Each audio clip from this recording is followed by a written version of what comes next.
సుల్తాన్ గారి జయంతి సందర్భంగా ఈరోజు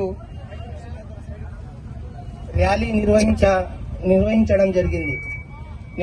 నేను మొట్టమొదటగా ఈ ర్యాలీ నిర్వహించిన యువకులందరినీ మరియు ఇక్కడ వచ్చిన ప్రతి ఒక్కరికి నేను మనస్ఫూర్తిగా ధన్యవాదాలు తెలుపుతున్నాను.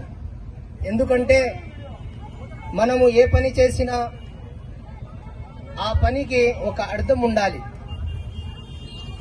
ఎందుకంటే మన భారతదేశంలో 1751 నవంబర్ 20వ తేదీ బెంగళూరు దేవనహళ్లిలో పుట్టిన సింహం టిప్పు సుల్తాన్ గారు